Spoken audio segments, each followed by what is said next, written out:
I'm Candy Evans, and this is Dallas Dirt. And I'm so excited with my guest today. It is the inimitable JP Piccinini, and I hope I pronounced your name correctly. You did close enough. Because we've known each other for so many years. You can call me anything you want. Just don't call me late for dinner. We've known each other so long, and I'll tell the story how we met, but I've never called him anything but JP. That's right. And sweetheart and wonderful and everything. He is a brilliant man. He started his own real estate firm, which is when we met, and he's now out of real estate because he sold his company, but he's kind of in real estate because he's also always building. Yeah. And he's got this fabulous restaurant y'all need to go to, Stella, downtown. La Stella, La Stella.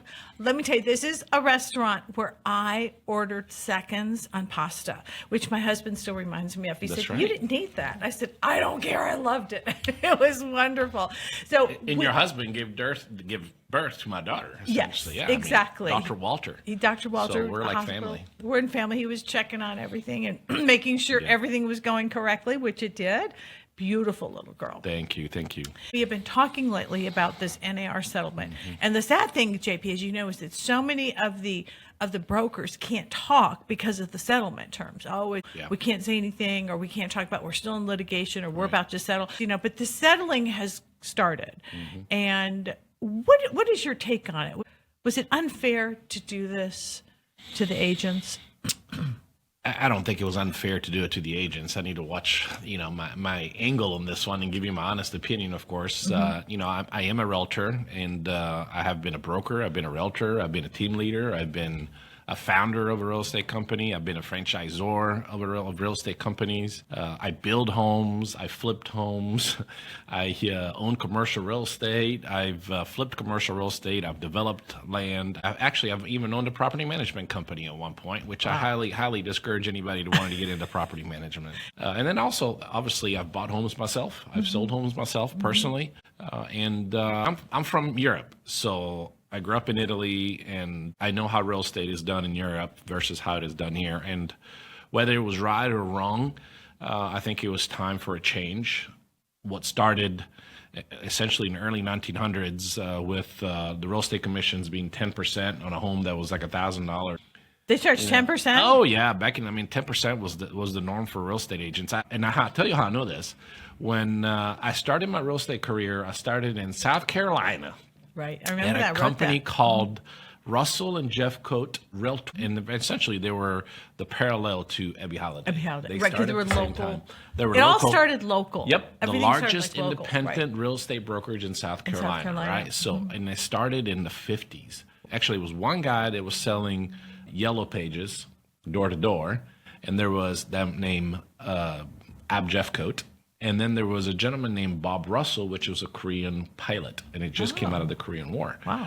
And the two were friends and decided to start a real estate company. And then when I started in 2005, they were still running the companies in their 80s. Wow. Pretty phenomenal. Yeah, very much like Ebby. Like right? Ebby Yep. and Briggs Freeman. That's right. And Ollie Beth. I mean, Ollie Beth is still running her company. And I had a lot of time spent with those guys, and I love history. And they were going door to door and charging 10%. They were one of the first realtors in the United States. NAR, predates that. Yes. Well, so the whole thing started, as you said, it was locally. You got a community, you had a few people together who just happened to be really good at selling homes. Yeah. And so they kind of, they became the experts in that, and people they were would go to them. professionals. And when you move into a community, you really do want to go to someone who's local. Absolutely. Because that's the whole point of it. You want to find a house here. You don't know anything about neighborhoods. Well, when I was a realtor, my biggest selling opportunities was always my neighborhood. I loved helping my neighbors, soon to be and past neighbors, as they were transitioning out of the neighborhood. And by far, I sold more homes in my neighborhood than any other realtor because I lived there, and I personally had an interest into making sure that the equities and the property values in the neighborhood stay strong, right? So I always told somebody, look, you don't have to choose me as your listing agent, but I promise you I'm going to be the guy selling your house because I had a long list of people that wanted to live in that neighborhood, right? And it happens in a lot of neighborhoods. There's a neighborhood, I live in Newman Village in Frisco. There's a lady called Jackie Trueluck. She has, she's a professional, knows everything about the neighborhood. When I have questions about my house, I text Jackie. Because I know she lives in a neighborhood and sells the majority of the homes in the neighborhood, vast majority. And so she is the pro. And she's been inside of them. Absolutely. She knows she lives in it. She knows. Right. She's got a list of buyers, on and on and on. I think what's happened over the years in California being a prime example, it's gotten too easy to become a real estate agent over the vast decades. And then, of course, the property values have skyrocketed, not skyrocket, but over the last 50 something years. Tremendously. Have 100 times. We're not talking $70,000 homes anymore. No. What was it? $70,000 in the 70s you could buy a home that way, yeah. right? You guys know I don't have to tell you in DFW what the value of DFW homes is now, but that percentage has never really shifted.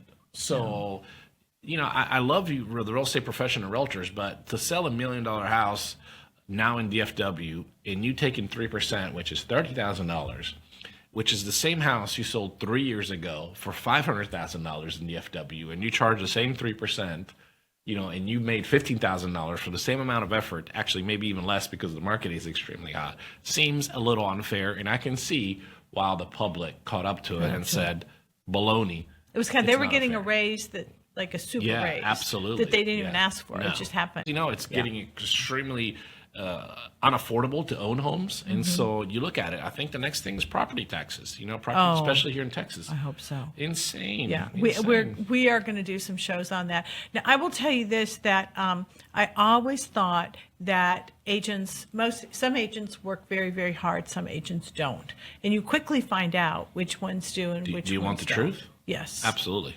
80% of the real estate agents sell 2 to 3 homes a year.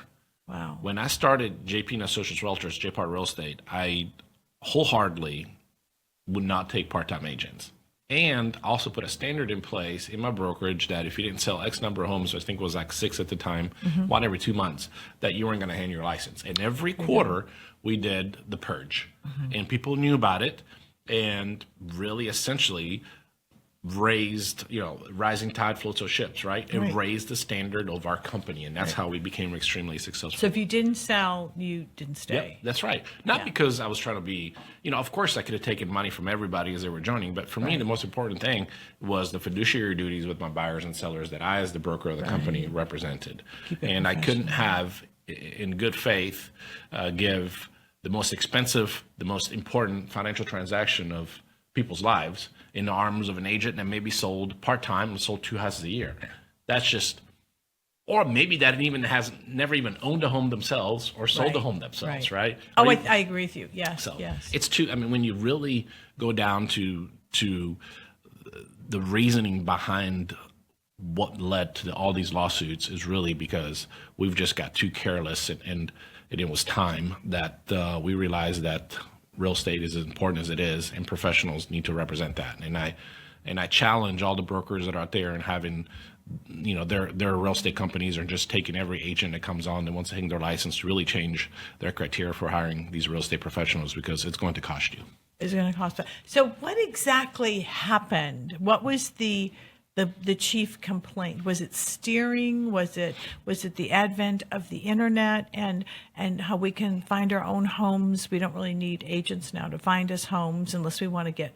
I think agents curate homes now more for buyers than they do find them. What do you think was the nucleus that got this going? The straw that broke the camel's back, so to say, with all these lawsuits. It's not that you don't need agents. I don't think any of the lawsuits say agents are not needed. Okay, because agents, everybody does understand that they're professionals and they're needed. A good agent is worth every penny that they charge you for their transaction. They all charge differently. What led to that lawsuit is that we've had this unwritten law that 3% was the standard to list a home in the MLS. And then some agents, the bad apples, even went as far as saying, I'm not showing a house if it doesn't pay me 3%. And that would absolutely drive me crazy when I would hear an agent say that. Right, because that's not good for the consumer. No, absolutely. You're hurting your client. That's right. And there was posts, even within my brokerage, I would take it down and I would have a talk with that agent. But even, they would mock if an agent would charge 2% on the listing side or thousands of dollars, right? I'm worth 3%. Yeah, no, I'm not showing this house. Yeah, it's not 3%, right? This is below me. Right. Got you. There's that, and then also there's the false pretense, I guess you could say, that buyer's representation is free, which is really the big Pandora box. Because buyer representation, while it's always negotiable, just like listing representation is always negotiable, was free, and that's not the case. I think most buyers, 50% of the buyers are first-time home buyers. They don't really understand the process. Very much like me when I bought my first home and sold my first home. It's daunting. No, it's daunting. 3%, great. Okay, just what do I need? Oh, we goes we in the tend to rely mortgage, on right? a realtor. They become like our moms, especially the young And our buyers and sellers. psychologists. Absolutely, yeah. You really build that connection, and good agents do build that connection because you absolutely have to trust your real estate professional. But it's not free. Buyer's representation is not free. It is tacked on to the sales price of the home. So if I sell my home for $200,000 and I have to put it on the market, my net sheet as the seller includes 3% going back to, not also 3%, 3% to the selling broker, but it also includes my listing side commission, which the listing side has always been a bit negotiable because majority of sellers know, no, you're not charging me 3%.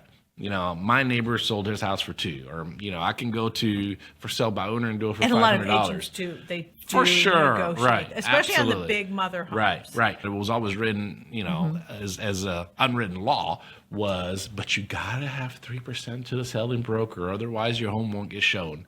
And any agent that has not heard that or said that, you're lying, because at one point in time in your listing appointment, you said that, or you suggested that to your sellers, if not every single flipping time you sat across that desk getting those listing agreements signed. Right. Because they didn't want to miss out. They didn't. I did it. I said, hey, look, you got to charge 3%. Some agents even say you got to charge 4%. I sold real estate in the tough market of 2007 and 8, 9, 10, where we had so much inventory, right?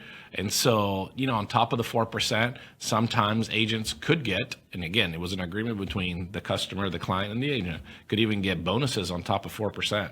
Wow. I'm so desperate to sell my house. Tell me what I've got to do, Randy. Right. And I say Randy because there was an agent in Remax in Columbia, South Carolina that I sold real estate to by the name of Randy. I won't say last name, but he was notorious for not also getting 8% commission during listing agreements. He would also get bonuses to the selling brokers.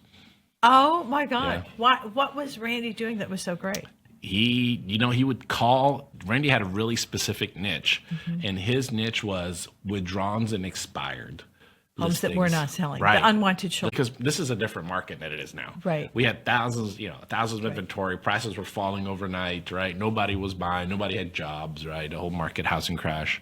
And so he knew that seller was so frustrated. The house had been on the market 365 days or something, right? 366 days. And the next day he'd call him because it was expired on the house sheet.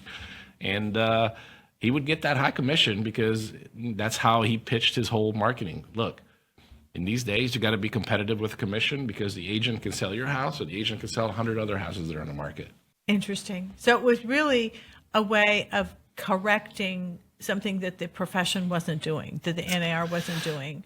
It's something that the market was not regulating. Got you. Okay. I'm all for free markets. It's just gotten out of control. It's got to be a fair playing field. Yeah, absolutely. It's just gotten too expensive.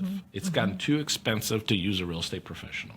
Now, I will tell you this. I don't think this is going to make housing more affordable at all. I think that there's so many ingredients that go into the unaffordability of homes, from the cost of land to the cost of building materials to labor.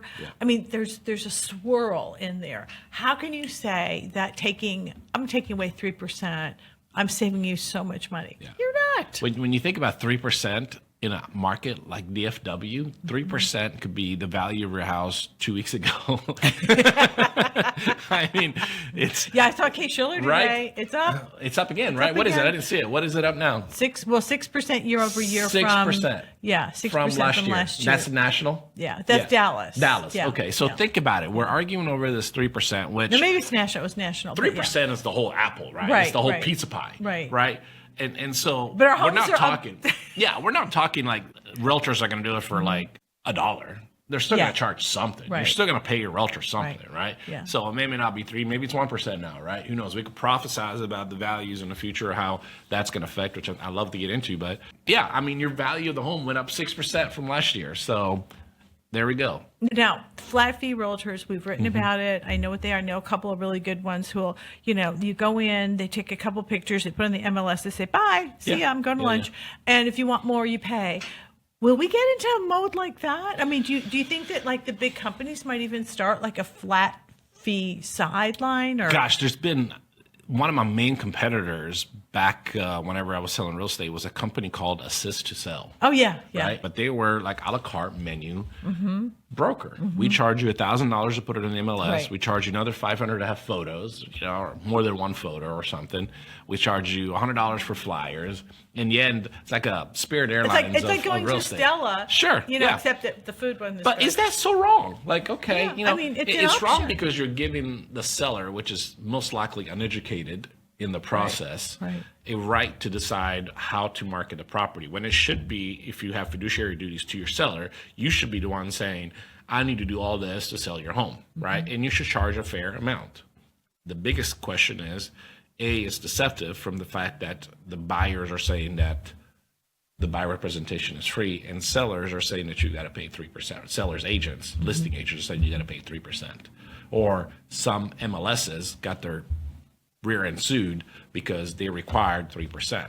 Even right. Collin County here at one point allowed, I don't know where they are now because I've been out of it for a few years, allowed selling brokers fee to be whatever. It could be $1 if you wanted to. I remember, as I was exiting the real estate, I sold my company, there were some dollar values instead of a percentage on a lot of listing agreements. Interesting. Well, it is such a moving business and so exciting because it affects housing, which is so important all this now, and it's like front and center on the news now with affordable housing and assisted housing and what we're going to do in the future. How are we going to get people housed? There's homeless.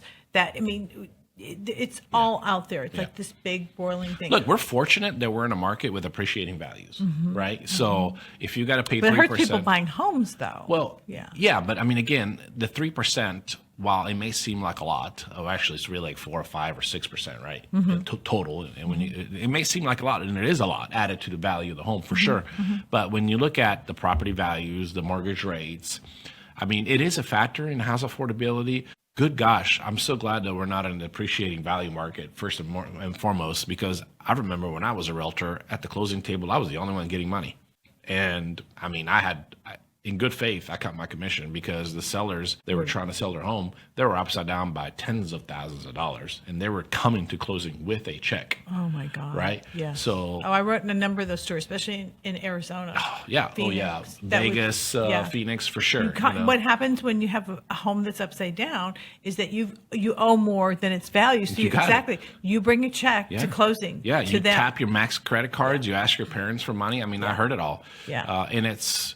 People have to do it because their jobs were transferring them, right. So they have no other choices. They probably bought the house less than 5 years. So, they could have bought the house at the peak in 2006, 2007. They were trying to sell in 2008, 2009. It was a disaster. And I'd much rather have it be where we are today in keeping the value. Yeah, for sure. There's nothing wrong with letting people have wealth in their homes. Right. Number one wealth of Americans is homeownership. It's homeownership, exactly. It's the equity. But the NAR, what do you think they should do? I think National Association of Realtors has to have a really hard look at what does it mean to be a realtor, not a realtor, to be a realtor. And it needs to start with not just code of ethics. There's some value in organized associations like the National Association of Realtors, but they forgot that they're there to serve the public. And they've got to go back is how, as an association, can we best serve the public? And hands down, they need to look at the standards of what it means to be a realtor. And it needs to be with education. It needs to be with training. It needs to be with standards. Being, I think, a number of homes that you sold in a given year. You look at being an appraiser, you've got to be an apprentice to be an appraiser and do an appraisal in a home. Right.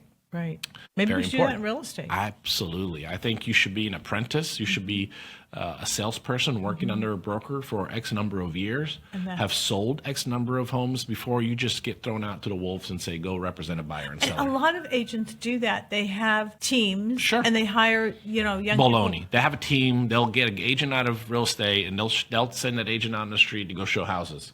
Because the team leader doesn't want to go show houses, right? Okay. And or they let show them houses. sit at the open house. Or even that, right? Go find a buyer. Wrong. So wrong on so many levels. Again, you've got an unproven agent out there in the street talking real estate, giving real estate advice simply because they've got a real estate license and passed the state exam, which has zero to do with real estate. Or real estate savvy. Zero. Exactly. They don't and ask most you likely anything there's about, some 20-something-year-old person that just graduated college, has lived in an apartment, still lives in an apartment, has never bought or sold a home, right? And Now, for the future, do you think that we will see major changes Yes. in real estate? yes, Can I you hope just so. let's go over? A If couple not, of I'm going to get back into business, and I'll drive the major You'll change. drop it. I want to get you back in the business. Tell us what you're doing now. So busy. First of all, I have 5 kids, and they're out of control. They're amazing. I'm very proud of my kids. One is dropped out of law school last year, a year and a half ago, I guess. Haley, she's in New York City, dropped out of law school. She was going to private law school in New York, and you talk about New York; they're struggling in real estate up there.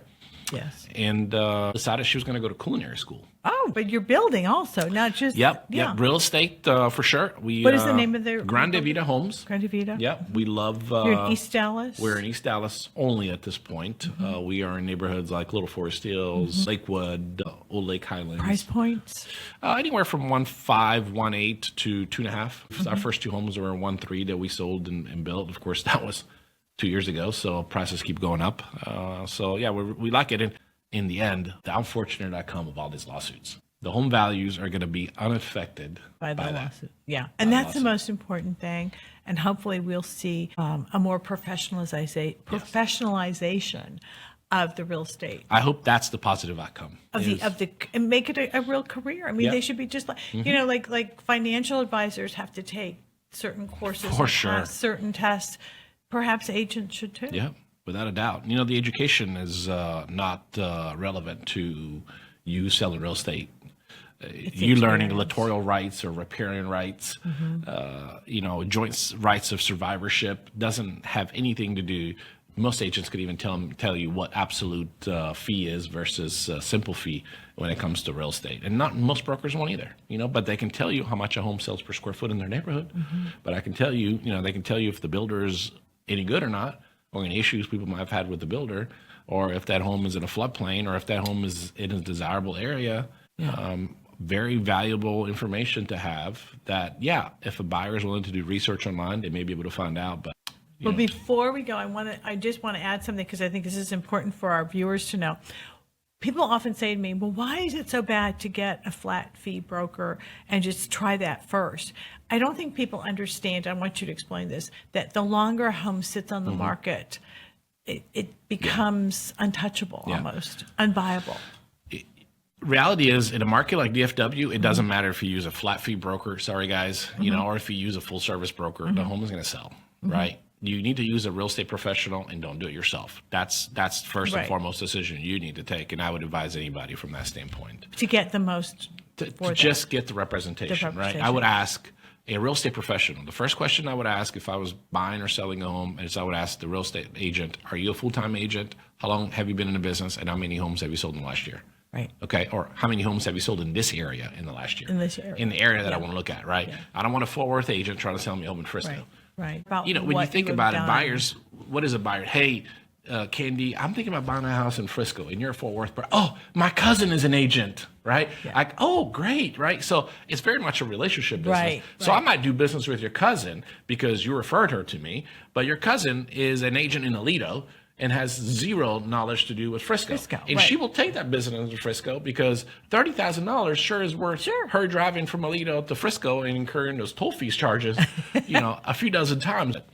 I think that's the way to say. And we have a lot to cover in this industry. It's exciting. We'll have you back. Thank you. Everyone make their reservation for Stella. La Stella, Cucina Verace. Right downtown. And we're in the Arts District. In the Arts District. We're not open for lunch. We're open for dinner, Tuesday through Sunday, 4 p.m. until the cooks pass out because they're too tired. And the food is fabulous. Thank you so much. Thank you for having me. I appreciate you. Thank you. We'll do this again. Thank you, guys. I hope you learned a lot. There's a lot to pack out of that lawsuit and what the ramifications are going to be for the real estate community. And we are going to talk about it a lot. Thank you so much for joining us on Dallas Dirt.